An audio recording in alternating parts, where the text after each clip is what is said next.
नमस्कार, आप देख रहे हैं पायनियर हरियाणा और मैं हूं आपके साथ नम्रता चंजोत्रा। हरियाणा के पानीपत में गृह मंत्री अनिल विज के आदेश के बाद 4 पुलिसकर्मियों को एसपी ने सस्पेंड कर दिया है। आपको बता दें, सीआईए 2 प्रभारी वीरेंद्र, जयबीर राणा, एएसआई सुमित और राजेश को सस्पेंड कर दिया गया है। बताया जा रहा है कि 8 कर्मचारियों को सस्पेंड करने के आदेश अनिल विज ने दिए थे। गृह मंत्री द्वारा कार्रवाई के आदेश के बाद व्यापारी राजकुमार आहूजा ने एक प्रेस वार्ता भी की है।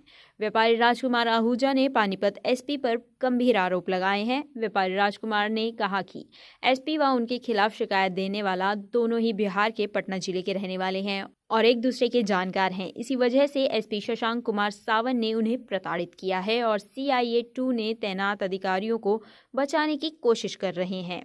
इसी वजह से मामले को दबाने के लिए उन पर दबाव बनाया जा रहा है। उन्हें डराया धमकाया जा रहा है, इसलिए उनका परिवार पिछले दिनों से डर के साए में जी रहा है और घर से बाहर रहने को मजबूर है, जिसके चलते आहूजा परिवार ने सुरक्षा की मांग की है। आपको बता दें कि राजकुमार पुलिस से परेशान होकर उनके खिलाफ कोर्ट में चले गए थे और एफआईआर दर्ज करा दी गई थी। आपको बता दें कि जब राजकुमार पुलिस से परेशान होकर उनके खिलाफ कोर्ट चले गए थे और एफआईआर दर्ज कराने के आदेश दे दिए थे, उसके बाद राजकुमार ने मीडिया के सामने आकर पानीपत पुलिस पर आरोप लगाए थे। इसके बाद पानीपत पुलिस ने भी अपने बचाव में एक प्रेस नोट जारी किया था। व्यापारी राजकुमार को आरोपी बताते हुए कहा गया था कि पानीपत समेत राजकुमार के खिलाफ कई राज्यों में मामले दर्ज हैं। पुलिस ने राजकुमार आहूजा पर बैंक से एनपीए होने का भी आरोप लगाया था कि आज राजकुमार आहूजा ने पुलिस द्वारा लगाए गए आरोपों का खंडन किया है और सभी तथ्य मीडिया के सामने पेश किए हैं। राजकुमार आहूजा ने इस प्रेस वार्ता में पुलिस को लोगों को भ्रमित करने का आरोप लगाया है। साथ ही राजकुमार ने बताया कि जितनी बार भी वे तथ्य लेकर पहुंचे हैं, जो काम इस पुलिस ने किया 8/11/2021 को मेरे बेटे को कोर्ट से उठाकर अपना सीए 2 ऑफिस में ले गए और मार मारा गया। इतनी मार मारा गया कि मैं आपका बयान नहीं कर सकता। जब मैंने इसके कपड़े उठा के सिल दिया तो मुझे ऐसा महसूस हुआ कि नरक या बदमाश, इससे बड़े बदमाश नहीं हो सकते। जब इतना इसको मारा गया, उसी वक्त मुझे 60 साल की भावना जो मैंने सेवा की थी वो मैंने एक तरफ रख दी और मैंने सोचा कि मैं अब ये जीवन छोड़कर मैं उग्रवादी बन जाऊं। मैं उन पुलिस अधिकारियों के खिलाफ खड़ा हो जाऊं और इनको बताऊं कि क्या होता है बच्चों को मारना। एक पिता ही जानेगा बच्चे की दर्द को। तो मैंने उस वक्त कानून की मर्यादा का पालन करते हुए मैंने ये अपनी प्रतिज्ञा वहीं रोक दी कि नहीं, जब ये कानून तोड़ रहे हैं तो मैं भी कानून तोड़ूंगा। तो मैं तो फिर वैसा ही हो गया जैसे वो हैं। इसलिए मैंने अपने को बहुत संयम किया और ये किया। मैं बहुत तंग आ गया। जब भी मैं अपना देखता हूँ तो मुझे फ़ोन आ जाता है कि भाई आपका दो चार केस हम और करने जा रहे हैं। क्यों करने जा रहे हैं भाई? हम कोई अपराधी हैं या हमने कोई जुर्म किया है? हमने जो लोगों से पैसे लेते हैं, लोगों को माल देते हैं। लोग ऑर्डर पैसे जमा कराते हैं और ऑर्डर देते हैं, हम वो बिजनेस करते हैं। बिजनेस तो लेन देन चलता ही है। लेकिन ऐसा है कि जब ये सब बात हुई, इसके बाद मैंने ये देखा कि वाकई जो है ना, ये सीजेएम प्रदीप चौधरी की अदालत ने एफआईआर दर्ज करवाई। कई धाराओं के अंदर इन्होंने एफआईआर दर्ज कराई, जिसमें ना क्या है 323, 364A, 365, 506, 120B। जब इनके खिलाफ 25/12/2021 को एफआईआर दर्ज हो गई तो फिर इन्होंने क्यों नहीं उन लोगों को आज तक गिरफ्तार किया। अपने बारे में कुछ बताना चाहता हूँ कि कई दिनों से हमारी बातें चल रही हैं मीडिया के तौर से या पुलिस प्रशासन की तौर से। मैंने अपनी सारी बातें प्रशासन के समक्ष रखी थी और आज से 2 दिन पहले पानीपत के एसपी साहब ने कुछ प्रेस नोट जारी किया था। प्रेस नोट जारी करके उन्होंने लोगों को भ्रमित किया, जिसके पूरे साक्ष्य और तथ्य मैं लेके आज आया हूँ। साक्ष्य और तथ्य ये हैं, उन्होंने पहले बोला कि ये बैंक से एनपीए हैं, बैंक से धोखाधड़ी कर रहे हैं, बैंक को ये गुमराह कर रहे हैं। जबकि पंजाब नेशनल बैंक से मेरी सीसी लिमिट है, लोन है, उसका सर्टिफिकेटरी लेटर तक मैं लेके आया हूँ। जब बैंक मेरे को सर्टिफिकेटरी लेटर दे रहा है तो मैं कहाँ से किसी को भ्रमित कर रहा हूँ या कहाँ किसी को गुमराह कर रहा हूँ। सिर्फ अपनी नाक की साख भ्रष्ट अधिकारियों को बचाने के चक्रों में किसी व्यापारी को बदनाम करना या भ्रमित करना या जनता को गुमराह करना, ये कहाँ का वो है। इसके बाद उन्होंने बोला कि इनके ऊपर और भी किस्म के धोखाधड़ी के कानून हैं और बना रखे हैं और धोखाधड़ी किया है। मैं वो भी तथ्य लेके आया हूँ। मुझे 2 बार आपराधिक शाखा में बुलाया गया, आर्थिक इकोनॉमी सेल में। मैं वहाँ जाता हूँ, अपने तथ्य लेके लिए नहीं जाते, टाल दिया जाता है कि आज नहीं बैठे हैं, अभी नहीं देंगे। जो पार्टी से ये लिखवा के लाए हैं, ये जगह जगह मेरे पार्टियों के पास जा रहे हैं, क्या तुमने किसी राजकुमार से 10 रुपये लेने हैं? वो कहते हैं हाँ 10 रुपये, 20 रुपये, 50 रुपये या 10,000 लेने हैं, तो उसको कहते हैं 10 लाख कर दो। हमने किसी को 25 लाख दिलवाए तो मैं भी 10 लाख दिलवा देंगे, 20 लाख दिलवा देंगे। बहकावे में इस तरीके से उनको एप्लीकेशन लेके आ रहे हैं और उन झूठी एप्लीकेशनों के हमने सारे तथ्य निकाले। वो पार्टियों ने, उस पार्टी ने लिख के दिया कि मैं इस माल से सेटिस्फाइड हूँ, मेरा माल गया है, बिल्टी भी है मेरे पास, बिल भी है, ईवे बिल भी है, और उस पार्टी का माल हमारे यहाँ से जाने के बाद अपने शोरूम में लगाया माल उसने, उस माल की फोटोएं भी हैं। आदेश दे दिया कि सभी पुलिसकर्मियों को सस्पेंड किया जाए। उस आदेश की पालना कहाँ हुई है? 4 को तो किया गया है,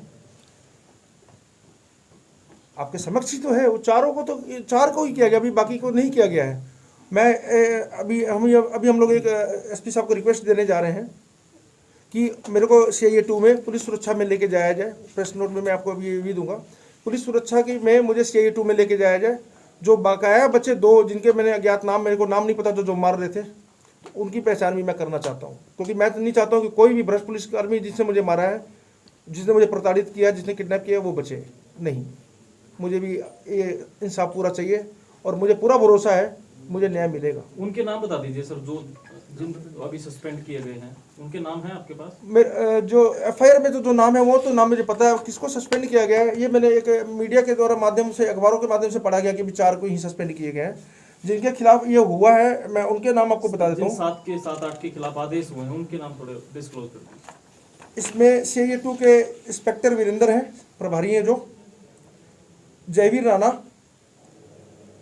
SI Subhash, ASI Sumit, SI Rajesh और 2-3 पुलिसकर्मी जिन्होंने मुझे मारा, जिनका नाम मैंने पहले दिन से मैं नाम नहीं उनका जानता हूं, लेकिन फोटो देख के 1 मिनट से पहले जान जाऊंगा। और जो मैं वीडियो आपको दिखाना चाह रहा था, जो CIA 2 से आदमी को कुदा दिया गया है वारंट ऑफिसर की, उसमें वो दोनों की तस्वीर आ रही है। उन दोनों को मैं अब पहचान चुका हूँ, ये तस्वीर आ रही है। सिर्फ नाम का है, नाम का ज्ञात करके मैं वो SP साहब को सौंपना चाहता हूँ कि इनके पेपर ही वो किया जाए।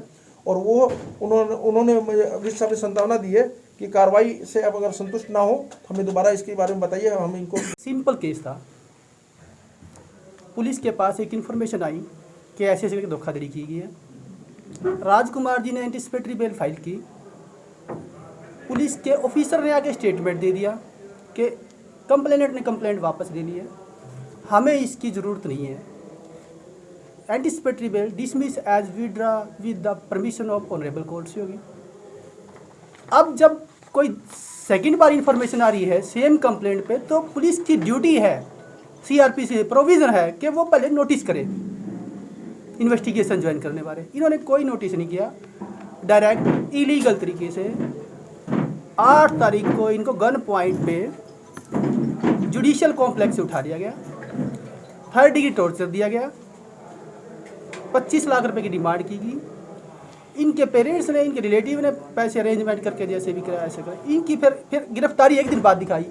पुलिस का काम लॉ एंड ऑर्डर मेंटेन करना है, पुलिस का काम किसी से पैसे वसूल नहीं करना। इन्होंने 3rd डिग्री टॉर्चर दिया, जिस रिगार्डिंग इन्होंने जब ये जेल में पहुँचाए गए तो इन्होंने वहाँ पर मेडिकल ट्रीटमेंट लिया है। जेल अथॉरिटी के पास रिकॉर्ड है कि इन्होंने जब वहाँ मेडिकल ट्रीटमेंट लिया है तो इन्होंने कहा कि मुझे पुलिस ने मारा पीटा है, मुझे दवाइयाँ दी जाए, क्योंकि ये ज़्यादा इंजर्ड थे। वहाँ पर इन्होंने दवाइयाँ ली हैं। उसके बाद जब बेल पे से ये आउट होकर बाहर आए तो इन्होंने मुझे बताया कि ऐसे ऐसे मेरे साथ 3rd डिग्री टॉर्चर किया गया है।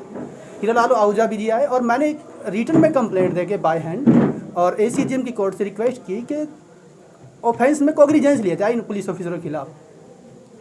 ACGM साहब ने सारी की सारी पुलिस जो भी रिकॉर्डिंग थी कैमरे की CIA 2 तक की, सारी की सारी रिकॉर्ड की सील करने के लिए कहा। सील करने के बाद लोकेशन की बात आई, पुलिस वालों की किसी की भी कॉल लोकेशन इन्वेस्टिगेशन ऑफिसर ने कलेक्ट नहीं की अभी तक। दूसरी बात, इसमें जितने भी कैमरे बीच में आए सुप्रीम कोर्ट की साफ गाइडलाइन है कि हर एक थाने में सीसीटीवी कैमरा रिकॉर्डिंग होनी चाहिए और वह बिल्कुल अपडेट होनी चाहिए। क्या ऐसा हमारा सीआईए स्टाफ की सीसीटीवी रिकॉर्डिंग है कि किसी के कोई भी कैमरे में नहीं है? क्यों नहीं है? क्योंकि सिर्फ मेन मोटिव क्या है कि अपने भ्रष्ट ऑफिसर को बचाने का। एक व्यापारी के द्वारा जो आरोप लगाए गए कि पुलिस नाजायज तंग कर रही है, जैसे मैंने पहले भी बताया था, इसकी जांच चल रही है और निष्पक्ष जांच चल रही है। जैसी जांच में जो भी सबूत आएंगे उसके खिलाफ उसके हिसाब से कार्रवाई होगी। गृह मंत्री जी के आदेश से जो कर्मचारी जिनके एफआईआर में नाम थे उनको सस्पेंड कर दिया गया है। 8 लोग हैं सर। 4 लोगों का नाम, जो कोर्ट का ऑर्डर है उसमें 4 लोगों का नाम था, तो उन 4 लोगों का नाम सस्पेंशन कर दिया गया है। एक सुरक्षा की मांग की है सर। अन्य थे जिनको जो थिएटर असेसमेंट करा लेंगे, जैसी सुरक्षा होगी कर लेंगे, ठीक है। जैसी कार्रवाई होगी, जो रूटीन जो प्रोसीजर है उसके हिसाब से कार्रवाई कर लेंगे। सर वो कह रहे हैं कि आप भी पटना के रहने वाले हैं, जो शिकायत करता जो था वो भी पटना का रहने वाला था, इसलिए आपने नाजायज जो उनके साथ किया है, ऐसे कुछ आरोप लगाए। फेवर कर रहे हैं आप सर, यूँ कह रहे हैं। अब उन्हीं से पूछे कैसे फेवर करे, कोई सबूत दे तो ठीक है ना। चलिए। राष्ट्रीय समाचार पत्र पायनियर हरियाणा पढ़ने के लिए डाउनलोड करें हमारी वेबसाइट पर प्रकाशित ई-पेपर। दिन भर की तमाम छोटी बड़ी खबरें देखने के लिए सब्सक्राइब करें हमारे YouTube चैनल को। वीडियो को लाइक, शेयर और कमेंट करना ना भूलें।